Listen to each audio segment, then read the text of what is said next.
में हमारे अर्चना दीदी, आप उनका सम्मान आप कर दीजिए अपनी तरफ से। हाँ। ओम स्वस्ति नः इंद्रो वृद्धश्रवाः स्वस्ति नः पूषा विश्ववेदाः स्वस्ति नस्तार्क्ष्यो अरिष्टनेमिः स्वस्ति नो बृहस्पतिर्दधातु। अब क्रमशः क्रमशः आप लोग चंदन लगाइए, एक एक लोग लगाएंगे। ओम मंगलम भगवान विष्णु मंगलम गरुड़ध्वज मंगलम पुंडरीकाक्षो मंगलायतनो हरे। ओम स्वस्ति नः इंद्रो वृद्धश्रवाः स्वस्ति नः पूषा विश्ववेदाः स्वस्ति नस्तार्क्ष्यो अरिष्टनेमिः स्वस्ति नो। शक्ति स्वरूपा माताएं बहनें एवं देवतुल्य भाई, प्यारे बच्चों, काफ़ी देर से आप सभी यहाँ बैठे हैं। भूख प्यास लगी होगी, ये तो पूछने की बात ही नहीं है, क्योंकि हम जान रहे हैं सभी बहुत देर से बैठे हैं।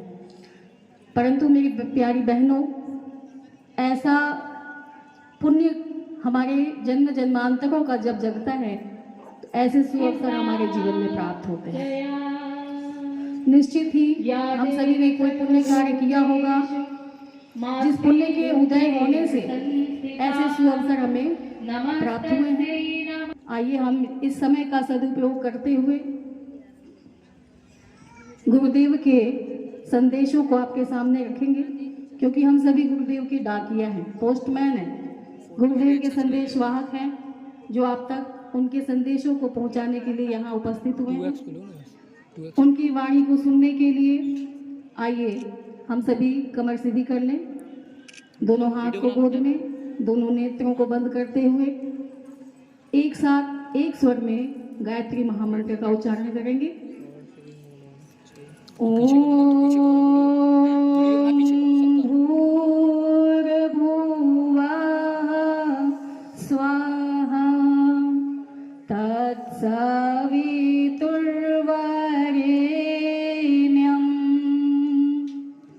भर्गो देवस्य धीमहि धियो यो नः प्रचोदयात्। गुरुर्ब्रह्मा गुरुर्विष्णु गुरुरेव महेश्वरः गुरु साक्षात् परब्रह्म तस्मै श्री गुरुवे नमः।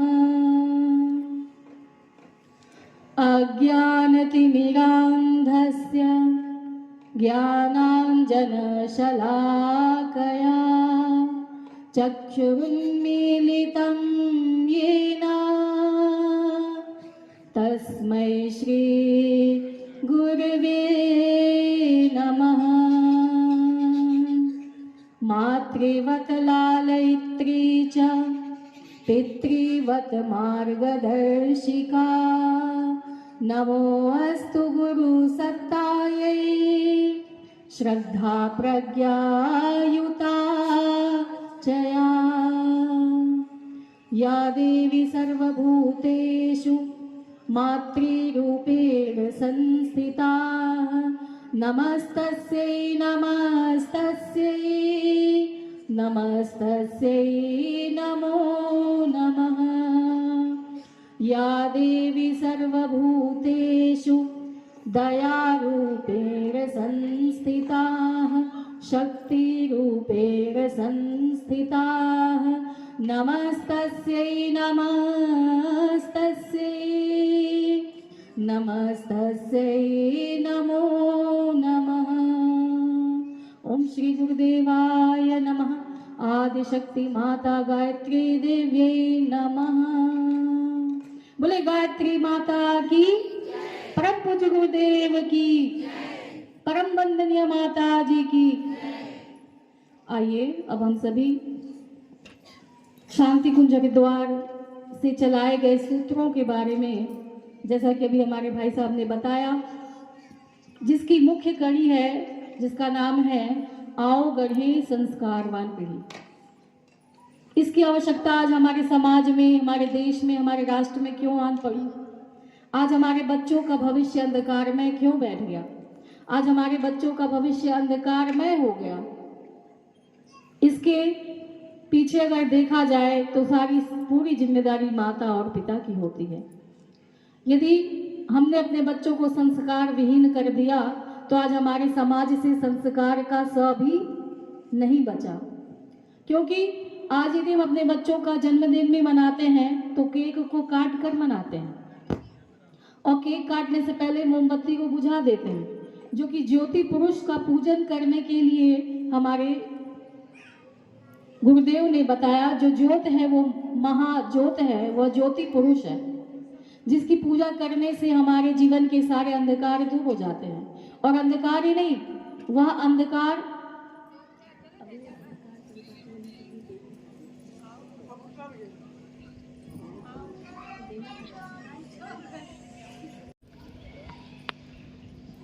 परम पूज्य गुरुदेव ने 16 संस्कारों में गर्भ में आने से पहले जो 16 संस्कार है, उसमें सबसे पहला संस्कार है गर्भाधान। वो गर्भाधान संस्कार जो है गर्भ में शिशु को लाने से पहले करना है। गर्भ में शिशु आया नहीं, उसके पहले हमें 3 महीने तक माता और पिता को अपने अंदर ऊर्जा को जागृत करने के बाद, जब तक वो अपने तन से, मन से और धन से तैयार ना हो, तब तक किसी भी शिशु को लाने के अधिकारी नहीं होते। और यदि हम अपने शरीर से स्वस्थ नहीं है, हमारा शरीर स्वस्थ नहीं, हमारा मन स्वस्थ नहीं है, तब तक हम अब इस धरती पर किसी भी शिशु को लाते हैं अगर, तो ये बहुत बड़ा पाप करते हैं। यह हमारी भावी पीढ़ी और उसका नवनिर्माण, परम पूज्य गुरुदेव ने इस साहित्य को लिखा जिसमें साफ साफ अर्थों में उन्होंने लिख दिया है कि हमारी भावी पीढ़ी और उसका नवनिर्माण। हमारी आने वाली पीढ़ी, भावी पीढ़ी का मतलब होता है आने वाली पीढ़ी। हमारी आने वाली संतान कैसी होगी, हमारा भविष्य कैसे होगा, हमारे आने वाली संतान की भविष्य कैसे होंगे, इन सारी बातों को परम पूज्य गुरुदेव ने उस वांग्मय में लिख दिया। इसी रामनगर की रानी मदालसा है, जिनका नाम आप लोगों ने सुना होगा। रानी मदालसा ने 3 पुत्रों को जन्म दिया और वह तीनों पुत्र जो हैं ब्रह्मज्ञानी बन गए। और ब्रह्मज्ञानी बनने के बाद वो तीनों पुत्र समाज की सेवा करने के लिए निकल पड़े, क्योंकि उनकी माता ने उन्हें ब्रह्मज्ञानी बना दिया, ब्रह्म का ज्ञान वरदान दे दिया।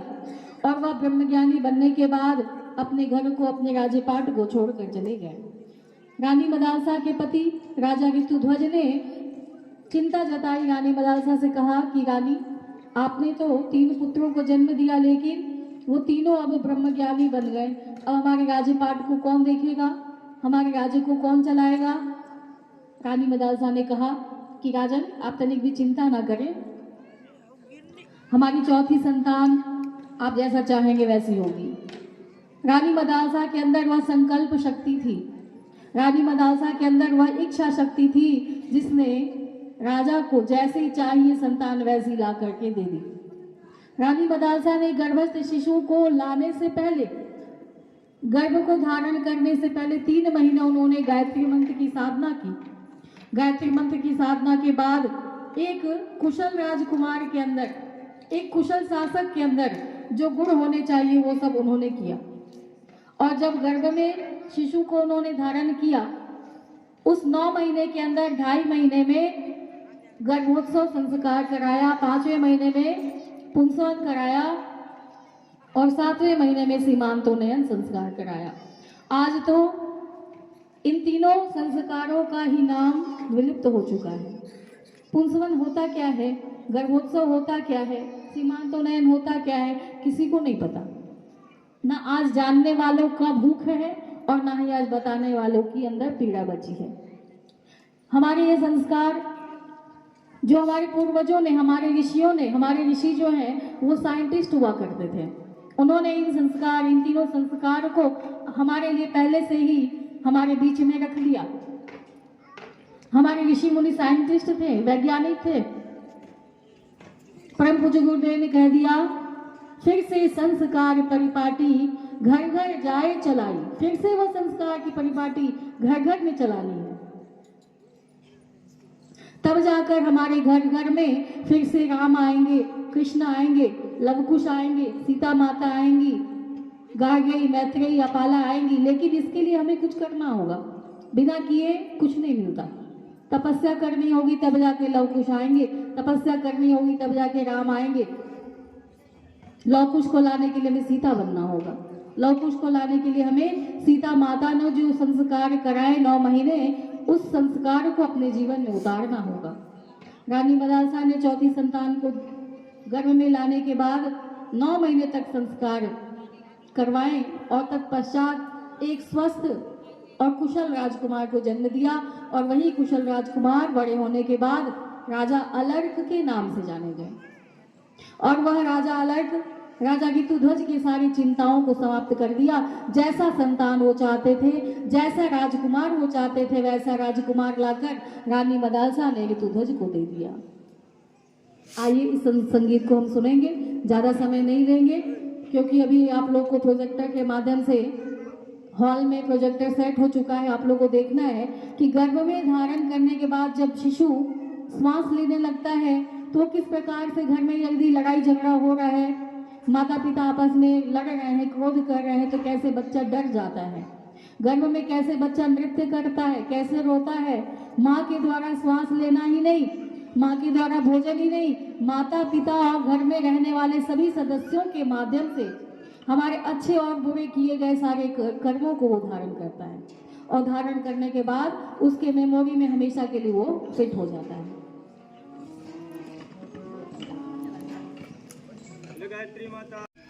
अपने देश को बचाने के लिए, अपने राज्य को बचाने के लिए, उसकी रक्षा करने के लिए अगर वो चाहती तो अपने पैरों में मखमल की जूती पहनकर, क्योंकि वो राजकुमारी थी, अगर वो चाहती तो अपने सुख सुविधाओं को अपने जीवन में उतारती। परंतु उन्होंने जिस हाथ में सोने की चूड़ी पहननी थी, उस हाथ में उन्होंने तलवार को थाम लिया। जिस उम्र में वो अपने राज्य में, राजपाट में कुशल शासक के माध्यम से सारे सुख सुविधाओं को भोगना था, लेकिन उन्होंने उन सभी को त्याग करके अपने झांसी को बचाने का निर्णय किया। आज हमारी सारी माताएं बहनें सो गई, आज हमारी सारी सीताएं सो गई।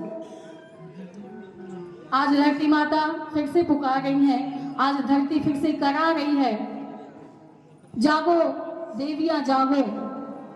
क्योंकि जब तक हमारी माताएं बहनें सोएंगी ना, तब तक हमारे देश में, हमारे समाज में कोई भी लवकुश नहीं आ सकता, राम नहीं आ सकते, सीता नहीं आ सकती और रानी की लक्ष्मीबाई भी नहीं आ सकती। फिर से संस्कार परिपाटी घर घर जाए चलाई, युग ऋषि ने उज्जवल भविष्य की ज्योति अखंड जलाई। फिर से संस्कार परिपाटी।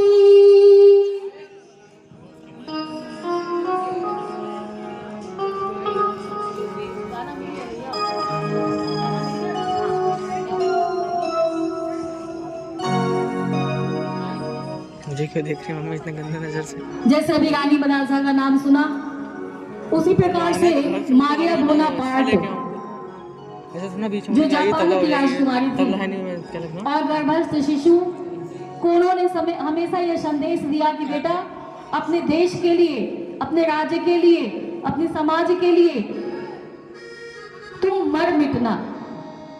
और उन्होंने जो संदेश दिया अपने बच्चे को गर्भ में रहने पर, उनका पुत्र वैसा ही करना लगा। युद्ध छिड़ गया जापान में, तोप गोलियों की, बारूद की आवाज आने लगी, चारों तरफ गोलियों की, तोपों की गड़गड़ाहट होने लगी और मारिया बोनापार्ट का प्रसव नजदीक आ गया। उन्होंने अपने गर्भस्थ शिशु से कहा कि अगर मैं अभी अपने देश का, अपने राज्य का रक्षा कर पाती तो अवश्य इस बंदूक को अपने हाथ में उठा लेती, परंतु जब पहाड़ों के बीच में छुप गई और अपने मन में यह जताया कि मुझे अंदर से ये हार्दिक इच्छा है कि मैं भी अपने देश के लिए, अपने जापान के लिए कुछ कर पाती। और यह संदेश जब उन्होंने अपने गर्भस्थ शिशु को दिया तो उनका गर्भस्थ शिशु जो है जन्म लेते ही अपने जापान के लिए मर मिटने का संकल्प उसके मन में धारण कर लिया। वो बालक बड़ा होता गया और एक दिन बड़ा होने के बाद वह नेपोलियन बोनापार्ट के नाम से जाना गया और जिसने अपने देश के लिए, अपने समाज के लिए लड़ाई किया और अपने जापान को बचा लिया। ऐसे संतानों को जन्म दिया उनको देने हमारे देश की माताओं बहनों ने। मांग नहीं रहे, आ भी नहीं रहे। ये दुनिया आगे बढ़ती जाए, डफली बात है, रहे क्यों पीछे नारी रे। ये दुनिया आगे बढ़ती जाए, रहे क्यों पीछे नारी रे। रहे क्यों पीछे नारी रे, रहे क्यों पीछे नारी रे। रहे क्यों पीछे नारी रे, रहे क्यों पीछे नारी रे। ये दुनिया आगे बढ़ती जाए, रहे क्यों पीछे नारी रे। दुनिया आगे बढ़ती जाए, रहे क्यों पीछे नारी रे।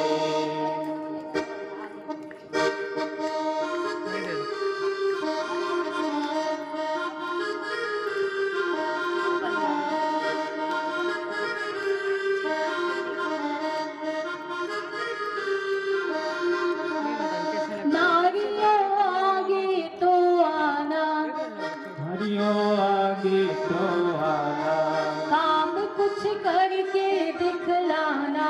काम कुछ करके दिखलाना। नारियों आगे तो आना, नारियों आगे तो आना, काम कुछ करके दिखलाना। काम कुछ करके दिखलाना। नारियों आगे तो आना, नारियों आगे तो आना, काम कुछ करके दिखलाना। काम कुछ करके दिखलाना। ये हमारी जिम्मेदारी रे, हमारी जिम्मेदारी रे। ये दुनिया आगे बढ़ती जाए, रहे क्यों पीछे नारी रे। ये दुनिया आगे बढ़ती जाए, रहे क्यों पीछे नारी रे। रहे क्यों पीछे नारी रे, रहे क्यों पीछे नारी रे। बोले गायत्री माता की जय। ऐसे नहीं, दोनों हाथ ऊपर उठा के तो अब लगे कि हाँ सच में यहाँ पर हमारी नारियां जग गई हैं। अब सब सोचेगा हम तो रोज रात में सोते हैं, सुबह जगते हैं, दीदी कैसे जगने की बात कर रही हैं। जगे तभी तो आए, लेकिन वो जगना नहीं, हमें अपने कर्तव्यों के प्रति जगना है। हमारा क्या कर्तव्य, अब यहाँ सोचेंगी हमारे घर तो बच्चे आ गए, अब हमें क्या जगना, हमें क्या मतलब। लेकिन हमारे समाज में जो बच्चा आने वाला है, हमारे रिश्तेदारों के पास जो बच्चे आने वाले हैं, वो कैसे सभ्य बनेंगे, उनका IQ, SQ, EQ कैसे सभ्य बनेगा, ये हम सभी की जिम्मेदारी है।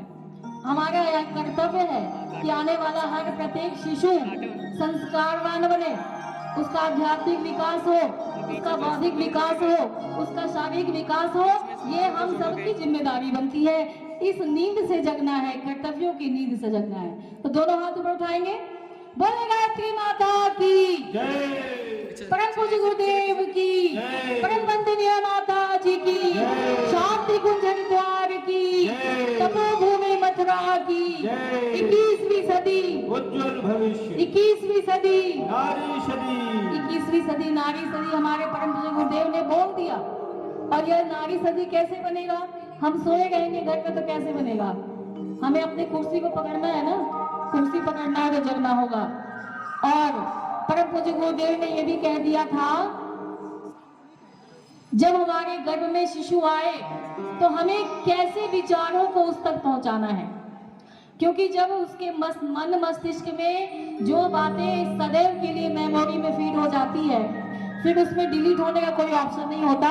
इसलिए इस बात को ध्यान रखते हुए हमें अपने बच्चों का, आने वाले बच्चों का, चाहे वो हमारे समाज में है, पड़ोस में है, किसी को भी आप यदि देखते हैं उसे जागरूक कीजिए, बताइए कि आप अपने बच्चे का गर्भ संस्कार कराइए, चाहे 3वें में, 5वें में, 7वें में, लेकिन कराइए जरूर।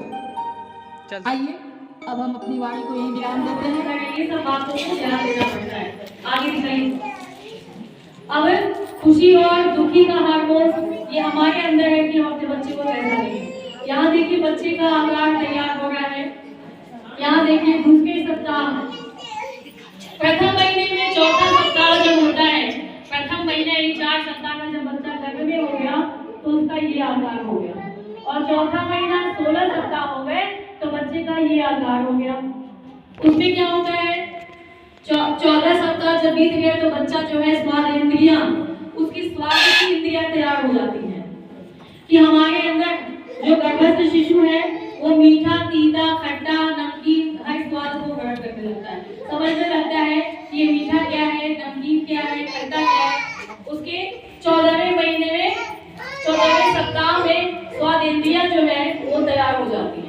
अब वो देखिए नींद लेता गर्भस्थ शिशु, 24वां सप्ताह, 6ठा महीना, इसमें मस्तिष्क की कोशिका जो है 500,000 मीटर एवं प्रति 1.8 के सेकंड की रफ्तार से काम करती है। जितनी तेजी से हमारे मस्तिष्क भी विकास नहीं करता, उतनी तेजी से बच्चे का मस्तिष्क का तीव्रता बढ़ जाता है, विकास हो जाता है। अब देखिए 8वें महीने में 33वां सप्ताह जो है उसमें बच्चा जो है, अब ध्यान देकर जमाई ले रहा है। चौथे नंबर के चित्र में आप देखें बच्चा जमाई ले रहा है। उसमें उसकी सभी स्वाद इंद्रियां से लेकर ज्ञान इंद्रियां, स्वाद इंद्रियां सभी चीज जागृत हो जाती हैं। बच्चा हर चीज समझने लगता है, पूर्ण रूप से कार्य करने लगता है। कभी कभी किसी माँ को 8वें महीने में भी बच्चा हो जाता है, कभी कभी 7वें महीने में भी हो जाता है।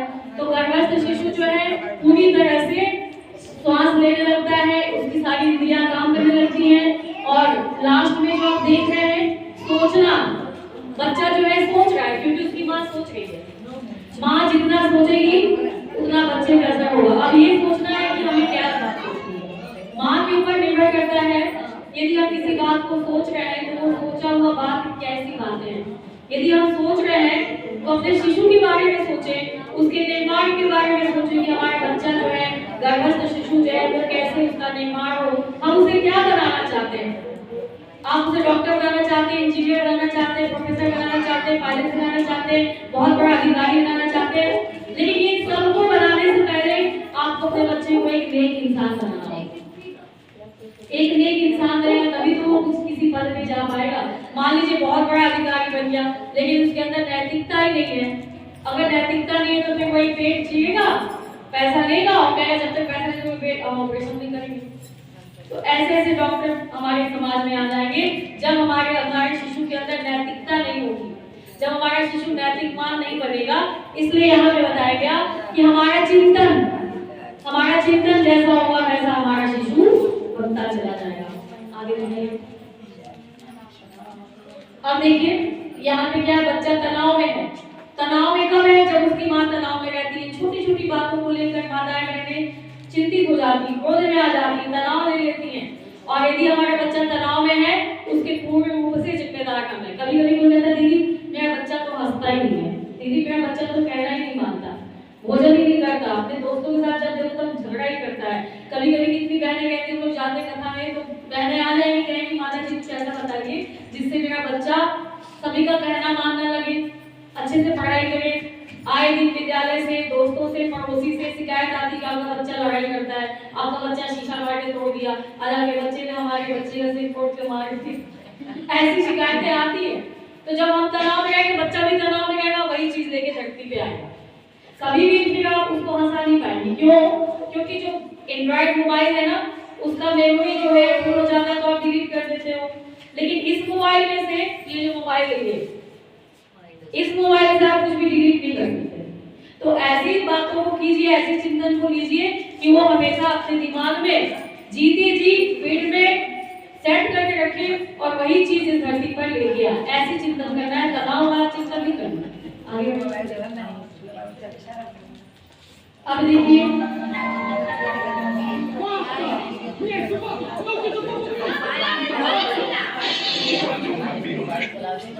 वो क्या था, माता पिता के अंदर झगड़ा हुआ, माता पिता झगड़ा किए, लड़ाई किए, उसका असर किस पे हुआ, बच्चे पे हुआ।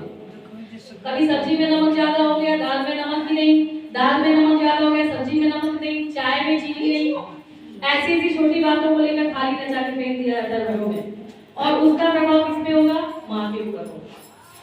और माँ के ऊपर प्रभाव हुआ तो बच्चे के ऊपर हुआ।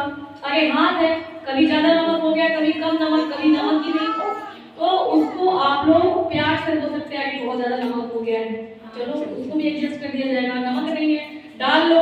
अरे एक दिन ऐसे ही खा लो, पानी पी लो, क्योंकि गर्भ में शिशु का निर्माण हो रहा है। और आप यदि घर में क्रोध करेंगे, तनाव करेंगे, झगड़ा करेंगे, तो उसका सीधा असर आपकी गर्भस्थ शिशु पे होगा और आपका गर्भस्थ शिशु भी तनाव में रहेगा।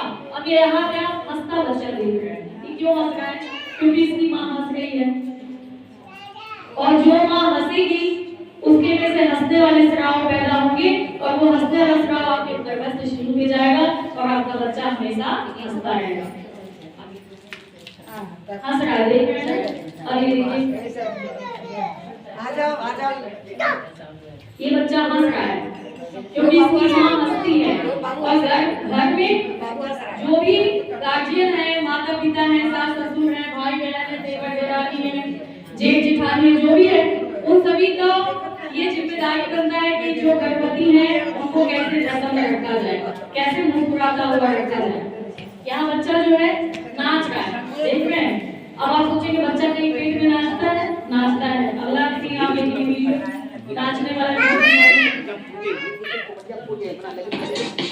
नाच रहा है, देखिए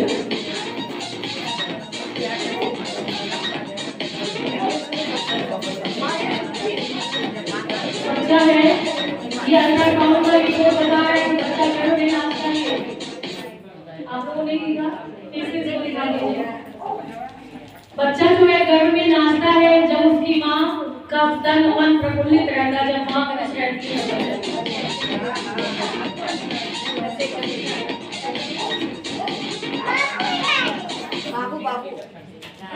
अब ये अभी आपने देखा कि माँ जब खुश रहती है, माँ जब प्रसन्न रहती है, तो बच्चा भी घर में नाचता है। लेकिन एक बात का ध्यान देना कि आपको डीजे नहीं बजाना घर में, वैसे संगीत को नहीं बजाना जिस संगीत को सुनने से आपके बच्चे का नैतिकता समाप्त हो जाए। बच्चे का नैतिक विकास करना है, ना कि उनका भौतिक। यदि बच्चा नैतिकता को भूल जाएगा तो फिर वो आज पाश्चात्य संस्कृति को तो आप देख रहे हैं ना, कितना तेजी से बच्चों के ऊपर हावी हो रहा है। अब यहाँ ओम पर ध्यान करना है। जो गर्भवती है, बातें तो बहुत है, इतनी ज्यादा इस आओ गए संस्कारवान पीढ़ी का 7 दिन का चला सकता है। आओ गए संस्कारवान पीढ़ी का जो ये आप छोटा सा वीडियो देख रहे हैं, इसका क्लास 7 दिन का चलता है। हम बहुत ही छोटे में शॉर्टकट में आप लोग बता रहे हैं, क्योंकि वीडियो के माध्यम से ज्यादा असर होता है, इसलिए आपको दिखाया जा रहा है। गर्भवती जो है ओम का उच्चारण करें।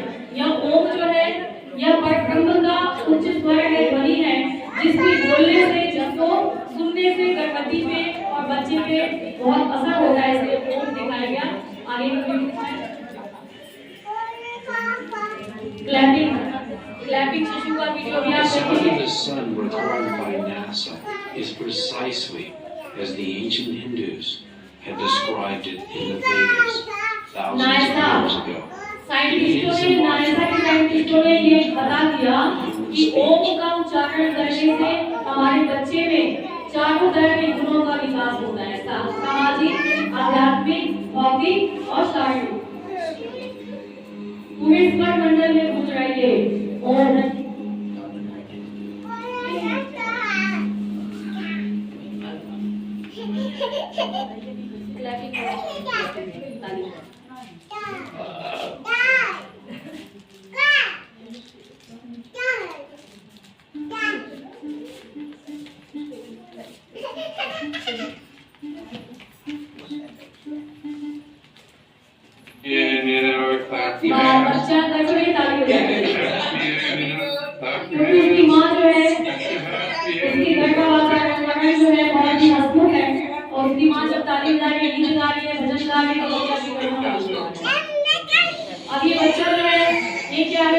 was just 16 months. केवल 16 महीने का बच्चा है। एक साल का भी नहीं, बस 16 महीने का बच्चा है और 16 months old one of the most intelligent baby, the गर्भ संस्कार super baby। गर्भ संस्कार के द्वारा यह बच्चा जो है पेट में ही इंग्लिश बोलना सीख गया। जो बच्चा इंग्लिश बोलना सीख गया वो तो बहुत ही शब्दों को सीख सकता है। इस वीडियो के माध्यम से आप देखिए बच्चा कैसे इंग्लिश बोल रहा है।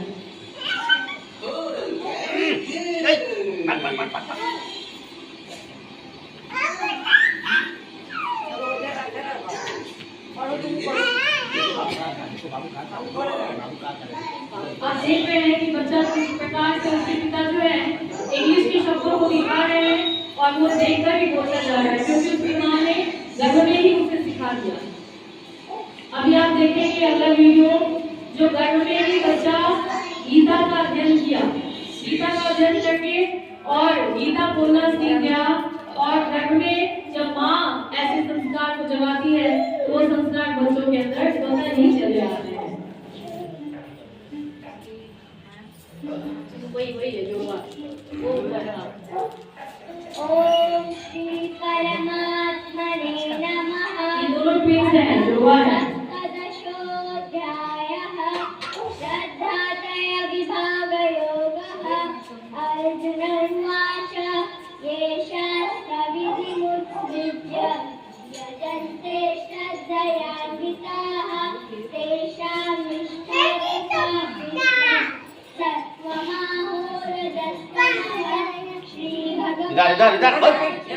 भगवती श्रद्धा देहिनां सात्वभावजं सात्विकी राजसी चैव तामसी चेतितां सत्त्वानुरूपा सर्वस्य श्रद्धा भवति भारत। अभी आपने देखा कि बच्चे वो दोनों ट्विंस भाई बहन हैं और वो गीता का अध्ययन किया उन्होंने। कैसे माँ ने गर्भ में बच्चे के रहते हुए गीता को पढ़ा तो आज उनके बच्चे को सिखाने की जरूरत नहीं पड़ी, आवश्यकता नहीं पड़ी। तो पूरी गर्भस्थ शिशु गर्भ में से जन्म लेने के बाद गीता का अध्ययन कर रहे हैं।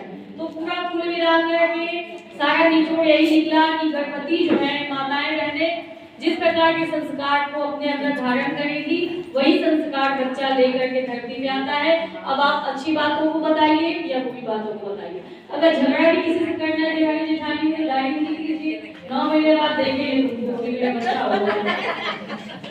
अभी तो हम जिसको बना रहे उसको बना ले, 9 महीने बाद हिसाब किताब करेंगे। तो कुल मिलाकर ये वीडियो के माध्यम से बताया गया कि माँ के द्वारा बच्चा केवल श्वास ही नहीं लेता, भोजन ही ग्रहण नहीं करता, बल्कि माँ के द्वारा किए गए हर आचार विचार को भी सीखता है।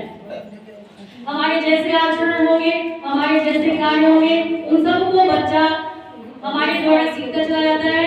हमें पल पल ये ध्यान देना होगा कि हमारे घर में जो बच्चा है वो हमारे हर एक्टिविटी को देख रहा है, हमारे हर क्रियाकलाप को देख रहा है, तो हमें किस प्रकार से अपने बच्चे को सिखाना है, समझाना है। यदि हम सुबह उठने के बाद अपनी दिनचर्या को एक आदर्श दिनचर्या बना ले, अपने दिनचर्या को आदर्श दिनचर्या बनाते हुए शिशु को बताएं सुबह उठने के बाद हमें क्या करना है। सुबह उठने के बाद हमारे घर में जो बड़े बुजुर्ग हैं उनका चरण स्पर्श करना है, धरती माता को प्रणाम करना है, अच्छे भोजन को ग्रहण करना है, अच्छे पुस्तकों का पाठन पठन करना है, अच्छे चलचित्र को देखना है, अच्छे संगीत को सुनना है और घर के वातावरण को कैसा बनाना है, स्वर्गीय वातावरण बनाना है। और स्वर्ग में कौन रहता है? देवता। तो अपने शरीर को अपने घर को स्वर्ग बनाएंगे तो देवता और देवी आएंगे। और यदि जिस दिन हमने अपने घर को कुरुक्षेत्र बना दिया फिर कौन आएगा? कुरुक्षेत्र में कौन आता है? कुरुक्षेत्र में अभी आप थोड़े दिन से कथा सुन रहे हैं, तीसरा दिन है ना, कुरुक्षेत्र में फिर तो लड़ाई झगड़ा होगा, मारपीट होगा, जो आज के पूरे माहौल को गंदा करके रखा है। अब आप डिसीजन ले सकते हैं, आपके हाथ में भविष्य है आपके बच्चों का, कि आपको अपने बच्चे को देवता बनाना है या राक्षस या दानव क्या बनाना है। और सबसे बड़ी बात कि गर्भ में आने से पहले अपने मन मस्तिष्क को ये तैयार करना है कि मुझे किस प्रकार का संतान चाहिए, किस प्रकार के संतान को बुलाना है। बिना बुलाए देवता नहीं आते, बिना बुलाए दानव आते हैं, बिना बुलाए राक्षस आते हैं, चोर आते हैं, लुटेरे आते हैं, गिद्ध को चील को भी आपने देखा होगा कि ऊंचाई पे रहता है, कितना बड़ा होता है, लेकिन आप जब ऊपर देखते हैं तो छोटा दिखता है। वो उतनी ऊपर से अपने भोजन को खोज लेता है और जैसे भोजन दिखता है तुरंत आधा लेकर चला जाता है। उसी प्रकार से महान आत्माएं भी वायुमंडल में विचरण करती हैं। बहुत महान आत्माएं, देवता देवी विचरण करती हैं और वैसे कोख का तलाश करती हैं, वैसे गर्भ का तलाश करती हैं कि हमें मिले, वैसी माँ मिले, वैसा घर मिले, वैसा पिता मिले, वैसा कोख मिले तो हम जाए और जाकर जन्म लेकर भगवान के कार्य को करें, नेक कार्य को करें। और यदि हम दानव बने बैठेंगे तो हमारे घर राम नहीं, हमारे घर रावण आएगा। यदि हम दानव बनेंगे तो कृष्ण नहीं, कंस आएगा। इसलिए इस बात को ध्यान रखिए और सीता बनने का प्रयास कीजिए, शकुंतला बनने का प्रयास कीजिए, मीराबाई बनने का प्रयास कीजिए। अब इन्हीं वाणी को मैं विराम देती हूँ। बहुत समय ज्यादा हो गया है, प्रयास करिए। आइए हम शांति पाठ करें और उसके बाद अपने अपने घर जाने से पहले भोजन करके प्रसाद लेके जाएं। ओम शांति अंतरिक्ष शांति।